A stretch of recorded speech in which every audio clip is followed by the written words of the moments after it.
是什么样的食材竟然比鱼子酱贵，比松露贵，比鹅肝贵，甚至还交版黄金的价格地位？Hello， 大家好，欢迎来到我们频道爱生活，追求精致生活。今天我想跟大家分享一个很昂贵的食材，它竟然比我们众所周知的世界3大奢侈美食更贵哦。大家所知道的奢侈美食，例如有鹅肝啊、松露啊，还有鱼子酱这些之类的，它们都是天价。那竟然这个食材可以把这3样奢侈美食都 PK 掉。甚至有一段时间还超越了黄金价格哦。其实这是前几天我跟某男一起做饭的时候发现的一个食材，新发现哦。那废话不多说，我们开始吧。你懂不懂啊？里面有个材料还贵过黄金哦。哪里？哪一个？你看啊，你尝一下。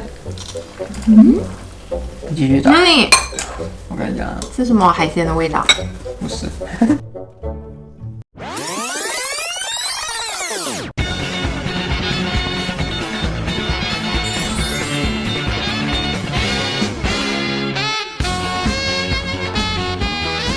就是这个东西。哦，那天我们买的。啊。那天我们买多少钱啊？15块钱澳币啊。不会很贵啊？你讲很贵。可是这边的话才0.25 gram 1 gram 都不到哎。哦，那不是1克等于60块钱？啊，就1 gram 60块。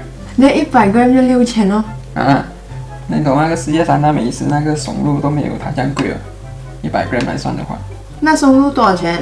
那个世界最贵那个松露就是白色的奥巴松露嘛，那它100 gram 才卖900块钱，差不多900啊澳币。哦，才900啊。那鱼子酱呢？他们世界最好的牌子是什么？最好那个 Beluga。100 gram 才一盒100 gram 这样子才500块钱。哇，都没有这个贵，100 gram 6000块哎。那还有那个什么鹅肝，更加不用比，那个鹅肝100 gram 才大概30多块钱。那这个番红花不是在食材鄙视链的最顶端，好像爱马仕包这样子。最顶端的。这样贵了？那为什么扣油啊？怎么不可以呢？你需要它来煮这个东西啊。那一点点就可以了。它贵在哪里？不知道。那是不是可以拿来投资？看了很多泛红花的资料之后，我才发现到泛红花是一个很神秘的食材，它跟我们的人类历史有着一个很分不开的关系哦。很久以前，就在我们人类石器时代的时候，你们可以看到，就是壁画上那种红色的画画，其实都是用泛红花来画的。那时候好像泛红花不太值钱。泛红花据悉原始于伊朗。它的历史可以追溯到苏美文明。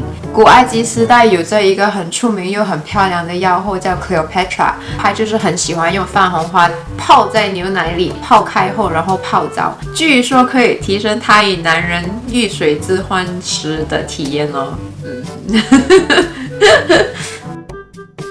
现在一些闻名的料理，例如西班牙焗饭 Paella、米兰意式焖饭 Risotto， 这些料理都是不可缺少泛红花的。泛红花在医学里有很多作用，尤其是含有非常高的消炎用途，甚至能镇静镇痛，以及有活血的作用，以至于古人亚历山大大帝 Alexander the Great 经常在战争时服用泛红花来疗伤。除此以外，泛红花也跟佛教有很大的关系。释迦牟尼因其皇子的身份，将泛红花浸染布料为其法衣。在其圆寂之后，泛红花水的正黄色正式成为佛教法衣的颜色。所以现在的佛教徒会把泛红花放在八公水里，让它泡成金黄色，非常漂亮。那重点来了，到底为什么泛红花那么贵呢？首先呢，泛红花是纯手工采摘的。由于泛红花是需要在开花后日出前立刻采摘，以防止花朵变得枯萎而失去价值。而每一朵泛红花是只有3根柱头能用哦。那大家想一想，1公斤是需要多少朵泛红花去累积？1公斤泛红花需要大约45万支泛红花柱头，那就大约需要15万朵泛红花。大家可以算一算，这个量是很大的哦。而这个把柱头从泛红花里分开的过程，都需要纯手工，机器是不能代替完成的。取出柱头后还要烘干，所以是一个非常耗时、耗力、耗地的过程。那为什么说耗地呢？因为仅仅要种出可以收割1公斤泛红花的数量，已经是要半英亩的地。那作为大家的参考，1英亩的地是可以种出600公斤的黄姜，所以大家可以看到这么大的分别，所以泛红花才要卖的那么高的价格，因为它就是纯手工还占地。那么我们来回答前几天某男的一个论点，就是到底泛红花的价格是不是能媲美黄金？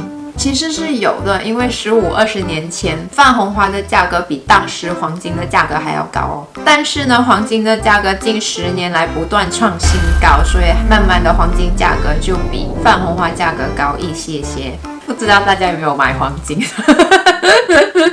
所以尽管泛红花在西班牙享有着红金的美誉，但是泛红花终究不具备像黄金般的投资价值。每一样物品有没有投资价值可言呢？永远都是以供需关系去衡量的。首先呢，虽然泛红花的价位很高，但这是反映在它背后所需消耗的人力资源来采摘，而不是稀有度。泛红花每年的产量都会被需求消化掉的，所以它的供需求是很稳定的。相反的，黄金的产量是很有限的，那总有一天它会被消耗完。而且大众对于泛红花的定位是消费品，而不是收藏品。泛红花的味道也不会像一些陈年老树那样越老越香醇，所以它不具备有收藏价值，所以也不会越收越有价值。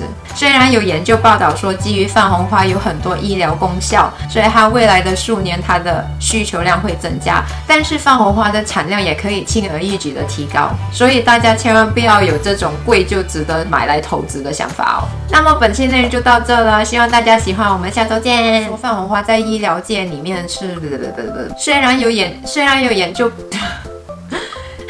我也不知道我在讲什么。古埃及时候的那个。古埃及那个叫什么？古埃及时代有着一个很出名又很漂亮的妖后叫 Cleopatra， 她就是很喜欢用非常